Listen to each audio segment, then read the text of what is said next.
हे दोस्तों नमस्कार। एक बार फिर से स्वागत है आपके अपने यूट्यूब चैनल देव जी के ट्रिक्स में। तो दोस्तों हम यहाँ पर हिंदी का टेस्ट लगाएंगे। जो लोग पहली बार जुड़े तो एक बार जय हिंद जरूर लिखिएगा, ठीक है। और चलिए स्टार्ट करते हैं। गुड इवनिंग सभी को, गुड इवनिंग। चलिए आवाज़ मिल पा रही है? आवाज़ आ रही है भाई? चलिए आवाज़ मिल पा रही है सभी को, तो चलिए स्टार्ट किया जाए। चलिए पहला क्वेश्चन आपके सामने दिया है, वो प्रयास करें सभी लोग जवाब देते हुए चलेंगे, ठीक है। तो चलिए पहला क्वेश्चन दिया है, राज दरबार में कौन सा समास है? राज दरबार में कौन सा समास है, इसका जवाब दीजिएगा। तो देखिए यहाँ पर राज दरबार मतलब हो जाता है क्या? यहाँ पर राज्य का दरबार क्या हो जाता है? राज्य का दरबार। और जो का होता है वो क्या होता है? संबंध, है ना। क्या होता है? संबंध। अर्थात विभक्ति का प्रयोग हुआ है, अर्थात यहाँ पर संबंध तत्पुरुष समास जिसका ऑप्शन बना है ऑप्शन बी हो जाएगा, राइट। याद रखिए कैसा है ये, संबंध तत्पुरुष समास है, ऑप्शन बी हो जाएगा। आगे बढ़ते हैं, क्वेश्चन दिया गया है, निम्नलिखित में से कौन सा व्यंजन इस पर संघर्षी है? इनमें से कौन सा व्यंजन इस पर संघर्षी है, इसका जवाब देना है। तो चलिए यहां पर देखते हैं कितने लोग यहां पर जवाब सही देंगे 2 नंबर में। चलिए 2 का ऑप्शन आ रहा है बी नंबर, काफी लोग यहां पर बी दे रहे हैं और यहां पर आपका डी भी दे रहे हैं। तो देखिए आपका आंसर यहां पर क्या हो जाएगा 2 नंबर में। इसका आंसर जिसका आया है ए नंबर, आपका जवाब हो जाएगा जा। हमने आपको इसके पहले वाले लेक्चर में बताया था, इस पर संघर्षी जो होते हैं उनकी संख्या होती है 5, अर्थात कौन सा? तो आपका जो चा वर्ग होता है, चा छा जा झा, है ना, ये जो आपका वर्ग होता है उसे हम लोग इस पर संघर्षी बोलते हैं। लेकिन अगर आप पूछ ले ऊष्म संघर्षी क्या होते हैं, तो ऊष्म संघर्षी बोलते हैं किसे? तो आपका जो सा और आपका हा होते हैं, है ना, अर्थात उस व्यंजन वालों को ऊष्म संघर्षी बोलते हैं, लेकिन चा वर्ग वाले को हम लोग इस पर संघर्षी कहते हैं। तो इसको आप लोग नोट करिए, ये क्वेश्चन आपके एग्जाम में डाउट पैदा कर सकता है, ठीक है। क्लियर हुआ? आगे बढ़ते, क्वेश्चन दिया गया है कि भाषा की दृष्टि से ऊ किस प्रकार का स्वर है? भाषा की दृष्टि से ऊ किस प्रकार का स्वर है? तो देखिए भाई ऊ जो आपका आता है किस में आता है? चलिए बिल्कुल है। यहां पर देखिए आपकी जीभ जो आपकी होती है, जीभ, तो जीभ में हमने बताया था कि जीभ के आधार पर आपके 3 प्रकार के होते हैं, अग्र स्वर होता है, मध्य स्वर होता है और आपका पश्च स्वर होता है। तो यहां पर याद रखिएगा इसका जो आपका राइट आंसर बनेगा, आपका यहां पर संवृत के अकॉर्डिंग पूछा है ना, तो आपका आंसर बनेगा बी नंबर, पश्च संवृत होता है, अर्थात जो ऊ होता है, अर्थात जीभ के पीछे वाले भाग से निकलकर आपको प्रतीत होता है, तो ये पश्च संवृत में आता है, ठीक है। चलिए आगे बढ़ते हैं, क्वेश्चन दिया गया है, फर्रुखाबाद में बोली जाने वाली जो बोली है वो आपकी कौन सी है? अब ये देखिए फर्रुखाबाद हमने आपको बताया था मंडल के अकॉर्डिंग, है ना, हमने यूपी जीके में आपको मंडल बताया था कि कानपुर मंडल है, कानपुर मंडल में जैसे अब इटावा हो गया, फर्रुखाबाद हो गया, है ना, लगभग इस बोली के अकॉर्डिंग अगर देखा जाए तो आपका ये जो कन्नौजी बोली है ना, यहाँ पर कन्नौजी को पास होगा, तो आंसर क्या हो जाएगा आपका कन्नौजी। और कन्नौजी जो बोली होती है वो कैसी बोली होती है? ये पश्चिमी हिंदी के तहत आपकी आती है, अर्थात पश्चिमी बोली के, पश्चिमी हिंदी के अंतर्गत ही आपकी कौन आती है? आपकी कन्नौजी आती है। क्लियर हो गया है? क्लियर है ना। चलिए यहाँ पर अगर मगही की बात करें, मगही, मगही बिहार में बोली जाती है ना, और अवधि की बात करते हैं तो अवधि कहाँ होती है? आपके अयोध्या में बोली जाती है। क्लियर हो गया है। चलिए आगे बढ़ते, क्वेश्चन दिया गया है कि अंगा, अर्थात जो अंगा है इसका उच्चारण स्थान होता है, तो भाई का वर्ग आपने पढ़ा होगा, अर्थात वर्णमाला हमने आपको पढ़ाया था और बताया था ये इसे बोलते हैं पंचमाक्षर बोलते हैं। क्या बोलते हैं? पंचमाक्षर। और आपके का से लेके आपके माँ तक, अर्थात यहाँ पर कह सकते हैं कि ये लास्ट के जो आपके होते हैं पंचमाक्षर वो नासिक होते हैं, इनको बोलने में आपकी जो आवाज आती है वो नाक से भी आती है, अर्थात इन्हें बोलेंगे नासिक या कह सकते हैं पंचमाक्षर बोलते हैं। तो ऑप्शन क्या हो गया यहाँ पर? नंबर राइट हो गया। क्लियर हुआ? आगे बढ़ते हैं, क्वेश्चन आपसे दिया गया है कि इंदौर उज्जैन की बोली को क्या नाम दिया गया है? तो देखिए भाई इंदौर और उज्जैन की जो बोली है इसे नाम क्या दिया गया है? मारवाड़ी, मालवी, अवधी या बुंदेली, क्या हो जाएगा?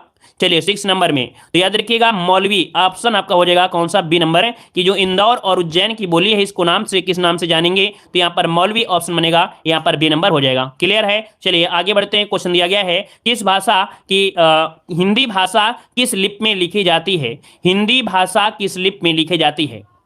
चलिए सभी लोगों को पता है कि यहां पर आपकी देवनागरी लिपि में, क्या? तो आपकी देवनागरी लिपि में लिखी जाती है। अगर क्वेश्चन पूछे कि विश्व की सबसे पुरानी लिपि कौन सी है, अगर पूछे कि विश्व की सबसे पुरानी लिपि कौन सी है, तो सबसे पुरानी लिपि है आपकी कौन सी? आपकी ब्राह्मी लिपि से। अगर क्वेश्चन ये पूछे कि देवनागरी लिपि का विकास हुआ है तो कहां से हुआ है, तो आपकी ब्राह्मी लिपि से ही विकास हुआ है, आपकी देवनागरी लिपि से, ठीक है ना। अगर क्वेश्चन ये पूछे गुरुमुखी लिपि, तो ये आप लोगों को कमेंट करना है कि गुरुमुखी लिपि कौन सी आपकी लैंग्वेज लिखी जाती है। जैसे आपकी हिंदी है देवनागरी में, तो गुरुमुखी में कौन सी आपकी भाषा लिखी जाती है? तो आप लोग कमेंट बॉक्स में कमेंट करिएगा गुरुमुखी, ठीक है। चलिए आगे बढ़ते हैं, क्वेश्चन आपसे अगला पूछा है हिमालय किस प्रकार की संज्ञा है? तो आप लोग बताइए हिमालय कितने हैं? आप बताइए हिमालय आपके कितने हैं? एक भारत में हो गया, तो एक अमेरिका में है क्या?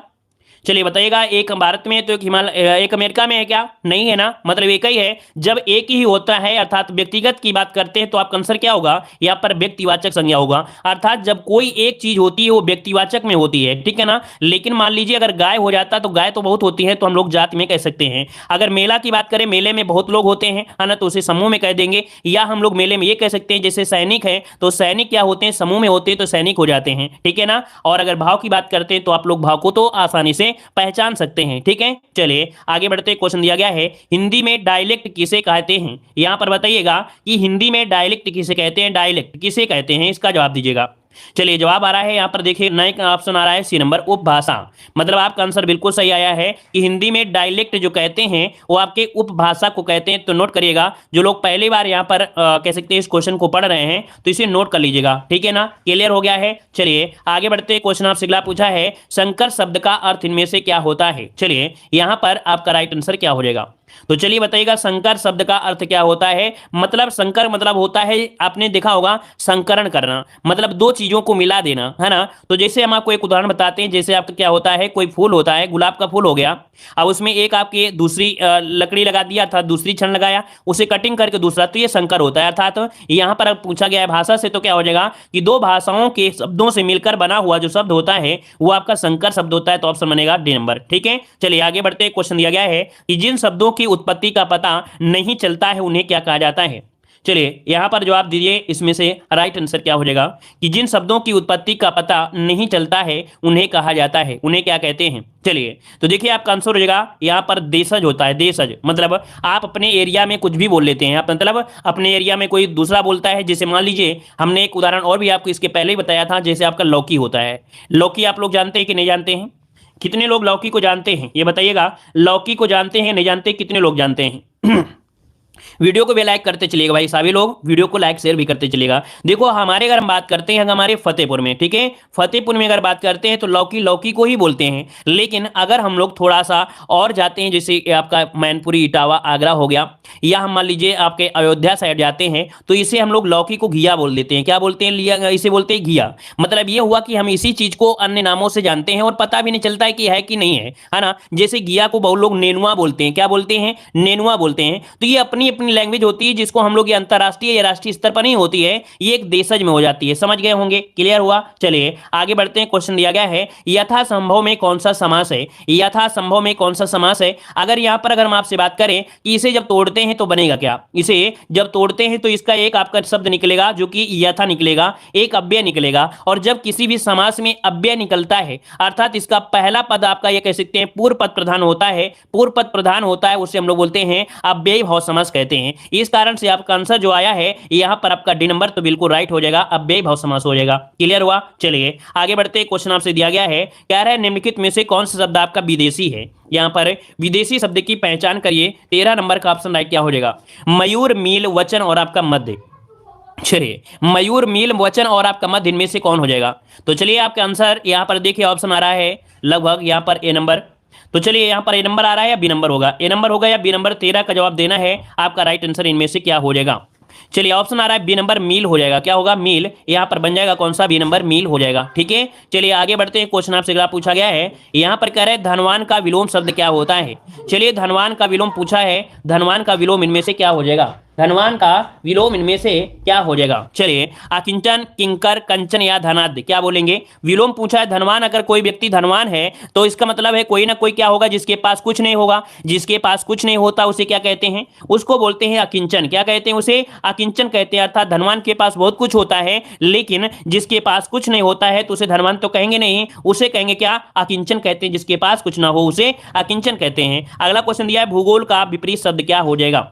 चलिए 15 का जवाब देना है, सभी लोग साथ में जवाब देंगे कि भूगोल का विपरीत शब्द क्या होगा। चलिए काफी लोगों के जवाब आ रहे हैं डी नंबर, कह रहे भूगोल का हो जाएगा खगोल। देखिए यहां पर भूगोल अर्थात यहां पर जो बात हो रही है यहां पर भूगोल की, है ना, मतलब जैसे हम लोग क्या करते हैं अंतरिक्ष में किसी चीज का अध्ययन करते हैं। अब इसका विपरीत हो जाएगा क्या? यहां पर खगोल हो जाएगा। मतलब आपका जो आंसर बनेगा 15 में वो आपका बन जाएगा डी नंबर, भूगोल का हो जाएगा खगोल। ठीक है आगे बढ़ते हैं, क्वेश्चन दिया गया है निम्न में से प्रश्नवाचक सर्वनाम आपका कौन सा है? प्रश्नवाचक सर्वनाम की अगर हम बात करें तो आप लोग बताइए क्या हो जाएगा? यहां पर जो, सो, कोई और आपका कौन। तो भाई WH वर्ड होते हैं, WH वर्ड होते हैं जो आपके W से स्टार्ट होते हैं, कौन, क्या, क्यों, है ना, ये सब होते हैं। तो आपके प्रश्नवाचक आपका हो जाएगा, ऑप्शन बनेगा यहाँ पर आपका डी नंबर। क्लियर हो गया? जैसे कौन हो गया, क्या हो गया, क्यों हो गया, ये सभी वर्ड होते हैं क्या, WH वर्ड, अर्थात इन्हें प्रश्नवाचक वर्ड सर्वनाम कहा जाता है। क्लियर हुआ? चलिए आगे बढ़ते हैं। क्वेश्चन दिया गया है, निम्न में से तत्सम शब्द आपका कौन सा है? तत्सम शब्द की अगर हम बात करते हैं तो ऐसे शब्द जो आपके शुद्ध होते हैं, है ना, मतलब यहां पर देख सकते हैं रा भी आपको निकलेगा, जैसे कि हमने बताया था कोई भी वर्ण है जिसमें रा आपका लगा हुआ है, जैसे यहां पर आपका तीर्थ है, यहां पर जैसे आपका तीर्थ है, यहां पर बताइए कि क्या हो जाएगा, तीर्थ, तो रा उड़ा है, अर्थात यहां पर तत्सम क्या हो गया, डी नंबर आपका राइट हो जाएगा। ठीक है, चलिए यहां पर अगर हम बात करते हैं यहां पर अगर हम बात करते हैं जैसे आपका नरक है, गरम है, नरम, ये तद्भव होते हैं। अगर यहां पर आपसे ये पूछे कि जैसे आपका नरक है, नरक का तत्सम क्या होता है, तो भैया आप कहेंगे नर्क होता है। क्या होता है इसका तत्सम? नर्क होता है। ठीक है, जैसे गरम दिया गया है तो गरम का क्या होता है, यहां पर गर्म होता है, यहां पर आपके क्या हो जाएगा, गर्म हो जाएगा। ठीक है, अगला यहां पर नरम की अगर बात करते हैं तो इसमें क्या होगा, नर्म हो जाएगा। क्या हो जाएगा, नर्म हो जाएगा, याद रखिएगा। ठीक है ना, चलिए आगे बढ़ते हैं। क्वेश्चन आपसे अगला पूछा गया है, मोर का तत्सम शब्द इनमें से क्या हो जाएगा? मोर का तत्सम पूछा है तो 18 का ऑप्शन दीजिएगा, आपका राइट आंसर इनमें से क्या हो जाएगा, मोर का होता है क्या है। चलिए मोर की अगर बात करते हैं तो मयूर कौन सा लिखा जाएगा, यहां पर देखिए ऑप्शन आपका बी नंबर, मतलब ऑप्शन जिसका आ रहा है बी नंबर बिल्कुल राइट हो जाएगा। मोर का होता है मयूर। क्या होता है, मोर का मयूर हो जाता है, मतलब ऑप्शन हो जाएगा बी नंबर, यहां पर राइट हो जाएगा।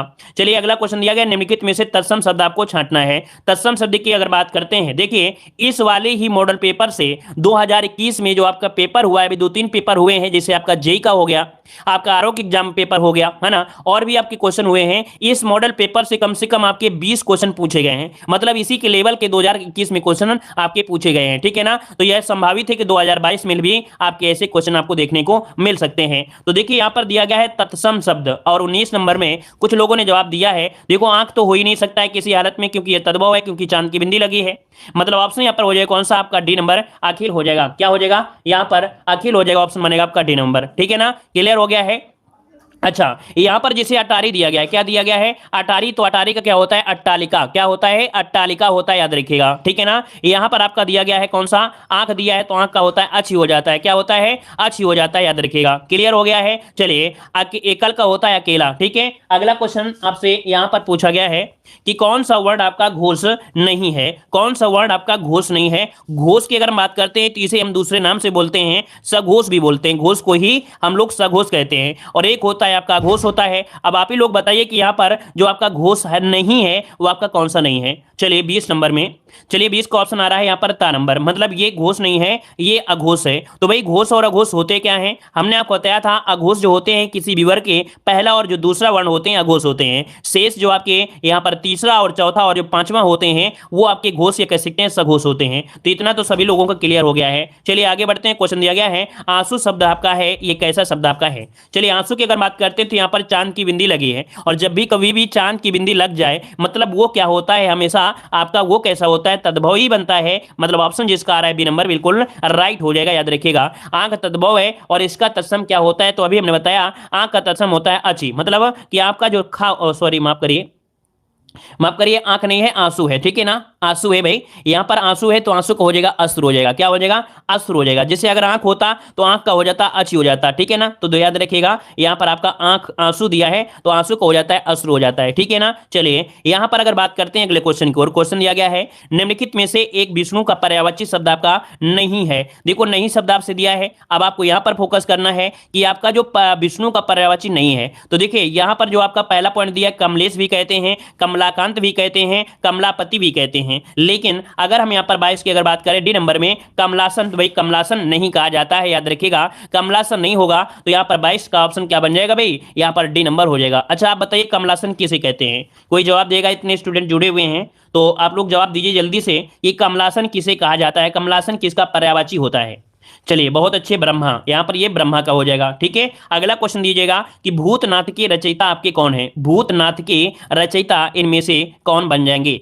चलिए भूतनाथ की अगर हम बात करते हैं आपका आंसर इनमें से क्या बनेगा, चलिए, भूतनाथ के रचयिता हैं आपके देवकी नंदन खत्री, का नाम आपने सुना होगा। देवकी नंदन खत्री का नाम आपने सुना है, यहां पर आंसर आपका बी आया है, जिस लोगों का बिल्कुल राइट आंसर हो जाएगा देवकी नंदन खत्री का है। ठीक है, चलिए आगे बढ़ते, क्वेश्चन दिया गया है वा का उच्चारण स्थान क्या होता है। वा का उच्चारण देखो, हमने बताया था कि आपका का खा गा घा ये कम पूछता है, पूछता क्या है आपसे पूछेगा या तो ये पूछेगा, ये तो इसके बारे में पूछेगा, या तो इसके बारे में पूछेगा, है ना, इन्हीं के बारे में ज्यादा पूछा जाता है, क्योंकि इनका स्थान आपके वर्डमाला में और भी जगह रखा जाता है। मतलब कह सकते हैं कि जो वा है, वा को हम लोग क्या बोल देते हैं, ऑप्शन बी हो जाएगा दंतोष्ठ बोल देते हैं, अर्थात इसका उच्चारण दंत वाले से होता है और आपके ओष्ठ वाले से होता है। इसका मतलब दंत वाले में कौन होता है, तावर्ग होता है, और आपके ओष्ठ वाले में आपका पावर्ग होते हैं। तो वा का जो निर्माण होता है ता और आपके पा के बोलने से ही इसका होता है, इस कारण से ऑप्शन क्या होगा, दंतोष्ठ हो जाएगा। क्लियर हुआ। चलिए आगे बढ़ते, क्वेश्चन आपसे अगला पूछा है गेहूं और गुलाब की रचना विधा है आपकी है क्या।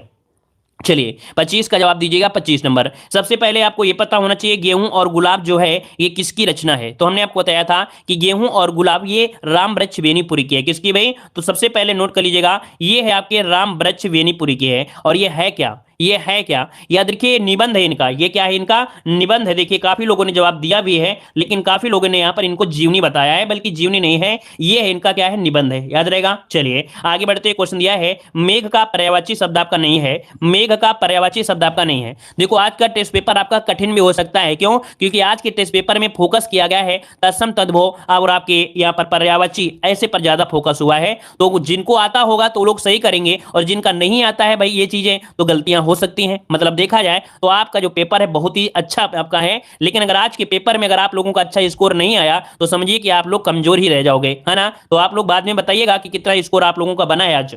तो देखिए यहाँ पर दिया है मेघ का पर्यायवाची नहीं है 26 नंबर में। तो पहला पॉइंट दिया है पयोद होता है, देखो मेघ मतलब बादल होता है ना। यहाँ पर देखो दा यहाँ पर मिला है, दा यहाँ पर मिला है, दा यहाँ मिला है। हमने बताया था कि लगभग आपको 95% बादल के पर्यायवाची में लास्ट में दा जरूर आता है। जैसे आपका बादल दिया गया है ना, और जो दा है तो देखो दा दा दा मिल रहा है ना, मेघ का पर्यायवाची। लेकिन अंबर, अंबर होता है आकाश का। इसका मतलब ये हुआ कि आपका जो आंसर है वो आपका सी नंबर इसका राइट बन जाएगा। क्लियर हुआ। चलिए अगला क्वेश्चन दिया गया है वैदेही बनवास नामक काव्य किसका है। वैदेही बनवास नामक काव्य किसका है, यहां पर जवाब दीजिए। काफी लोग जवाब देना शुरू भी कर दिए हैं ऑलरेडी। यहां पर देखिए ये है आपके कौन से ए नंबर, कह रहे हरिऔध जी का है, तो बिल्कुल सही है, 100% सभी का जवाब आ रहा है अयोध्या सिंह उपाध्याय हरिऔध। देखिए एक पॉइंट आपके यहां पर समझने वाली बात क्या है कि यहां पर जब कभी किसी का उपनाम लिखा जाता है, जैसे अयोध्या सिंह उपाध्याय इनका नाम है, लेकिन अगर पूछे हरिऔध किसे कहते हैं तो इनका ये क्या है, उपनाम है। और जो भी उपनाम होते हैं वो सिंगल उद्धरण चिन्ह से होते हैं। जैसे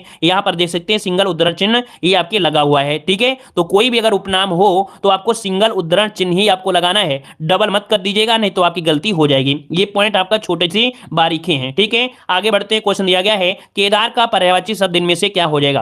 केदार का पर्यायवाची पूछा गया है, तो भाई केदार किसको कहते हैं, केदार हम लोग किसे कहते हैं, तो हम लोग कह सकते हैं केदार ये महेश का पर्यायवाची शब्द है।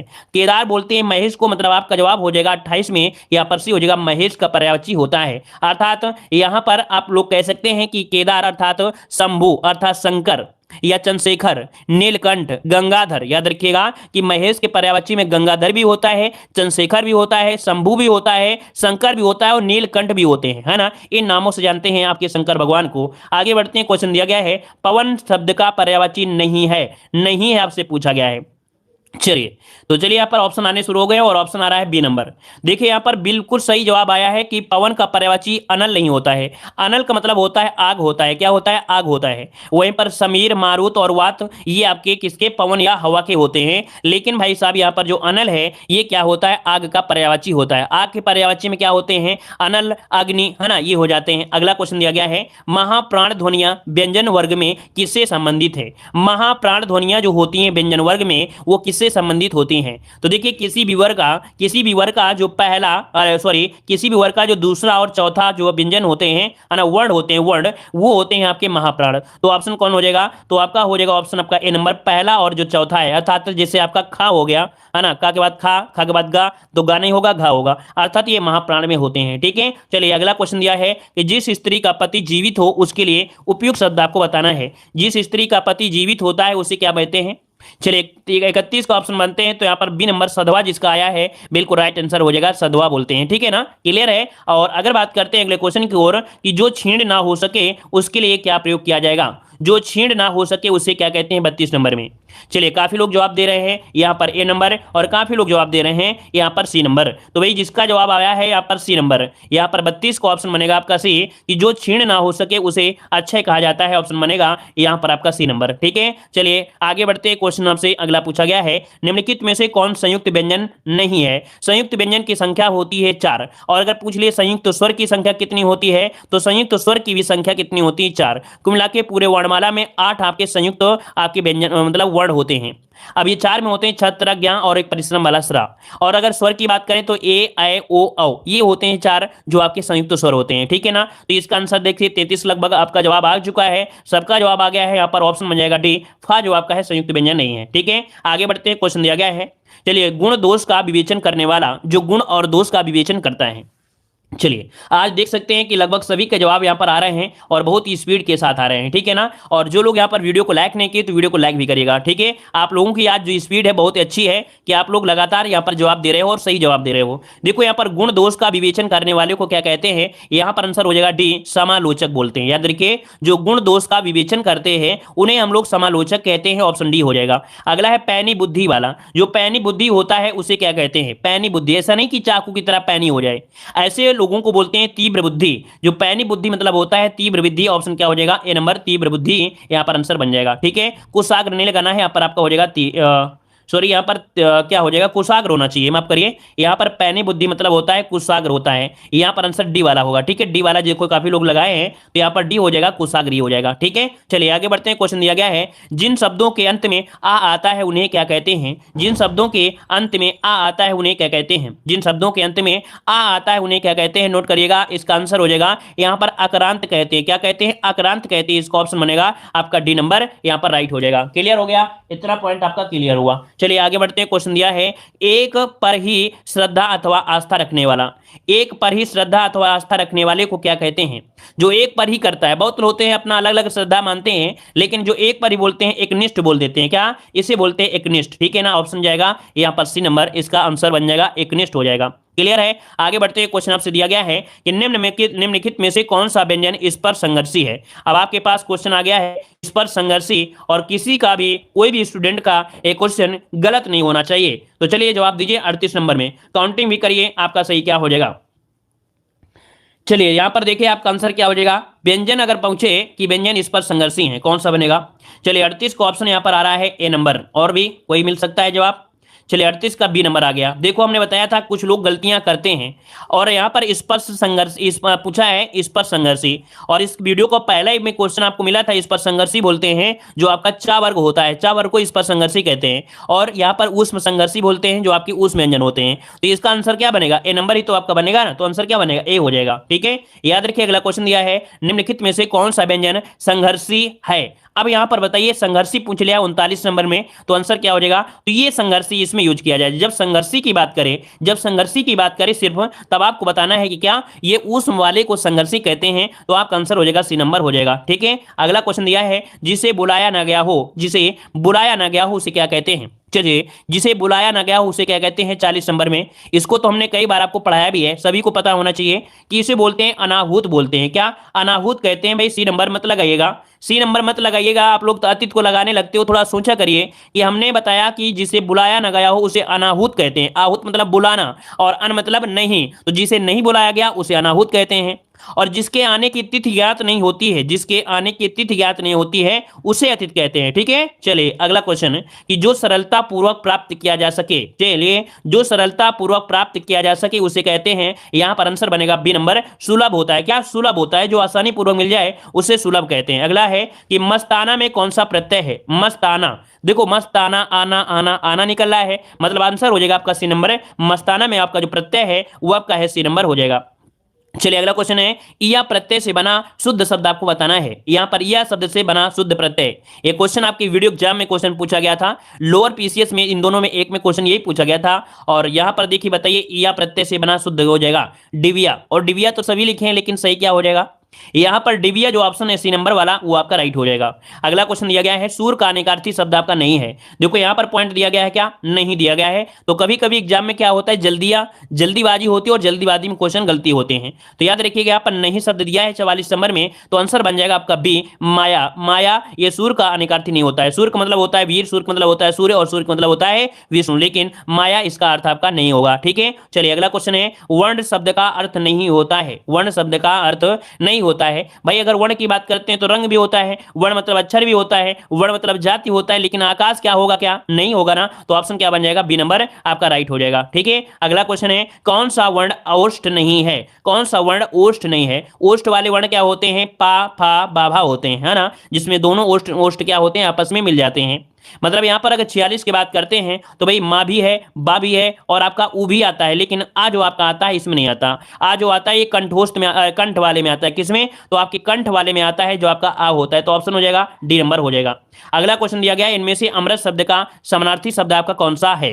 यहां पर पूछा है इनमें से अमृत शब्द का समानार्थी शब्द आपका कौन सा है। तो भाई अमृत की अगर बात करते हैं तो पर्यायवाची मतलब आपका पीयूष हो जाएगा। 47 का ऑप्शन क्या हो जाएगा, सी नंबर आपका हो जाएगा। इसके पर्यायवाची में पीयूष तो होता है, साथ में सुधा भी होता है, सुधा पर्यायवाची होता है ना, और क्या होता है, अमी भी होता है, अमी भी पर्यायवाची इसी का होता है। ठीक है, सोम भी पर्यायवाची इसी का होता है। तो कुछ भी हो तो आपको याद रखिएगा। ठीक है, अगला क्वेश्चन दिया गया है अंजर पंजर ढीले करना मुहावरे का अर्थ क्या हो जाएगा।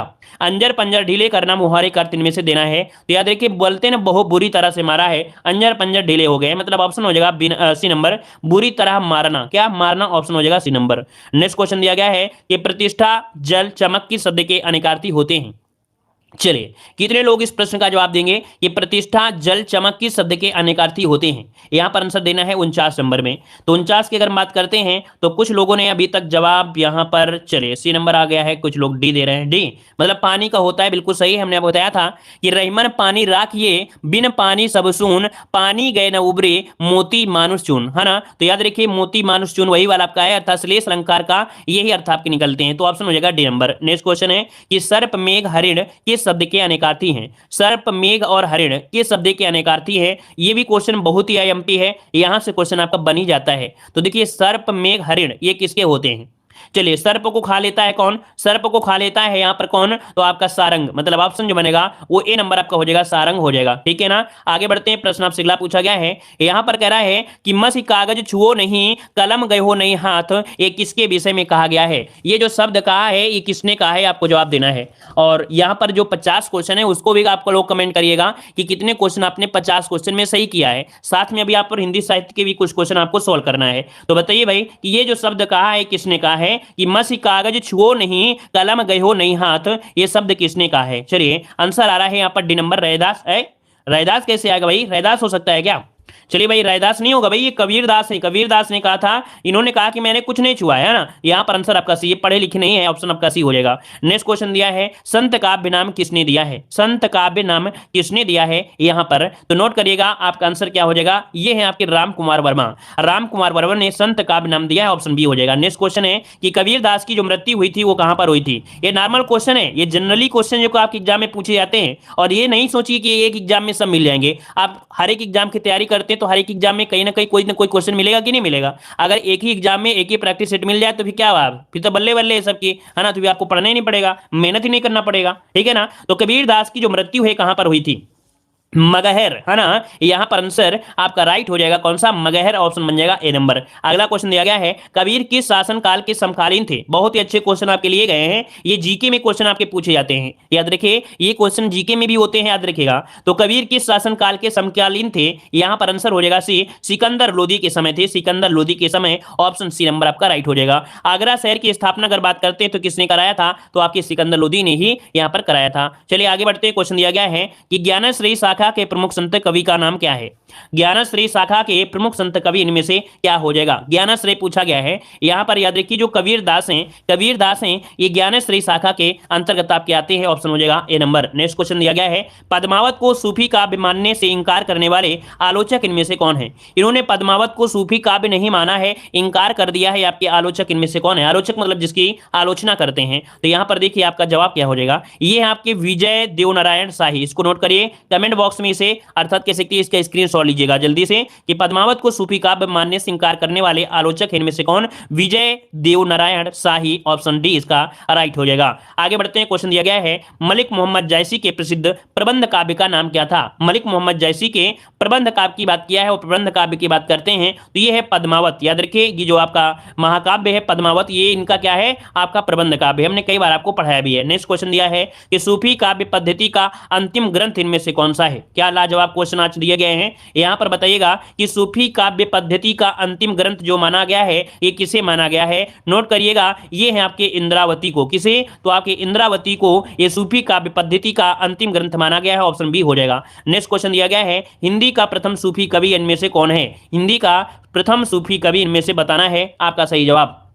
चलिए तो देखिए आपका राइट आंसर यहां पर हो जाएगा सी, मुल्ला दाऊद ये हिंदी के प्रथम सूफी कवि हैं, ऑप्शन सी हो जाएगा। नेक्स्ट क्वेश्चन दिया गया है सूफी कवियों का सबसे प्रिय अलंकार कौन सा है? आईएमपी क्वेश्चन है, नोट कर लीजिएगा कि सूफी कवियों का सबसे प्रिय अलंकार इनमें से क्या बनेगा? तो सबसे प्रिय अलंकार है समासोक्ति। याद रखिए इन्होंने समासोक्ति अलंकार यहां पर याद रखिए, ऑप्शन बी हो जाएगा समासोक्ति। नोट करिए, स्क्रीनशॉट लीजिए। अगला क्वेश्चन दिया गया है निम्नलिखित में से कौन सी रचना मलिक मोहम्मद जैसी की नहीं है? मलिक मोहम्मद जैसी की नहीं है, 71 नंबर का जवाब दीजिएगा। तो भाई इन्होंने आखिरी कलाम लिखा है, पद्मावत लिखा है, अखरावट लिखा है, लेकिन नागमती विरह ये इन्होंने नहीं लिखा है, ऑप्शन बनेगा आपका डी नंबर। अगला क्वेश्चन दिया गया है इनमें से जैसी की कौन सी रचना नहीं है? जैसी की कौन सी रचना नहीं है 72 नंबर में?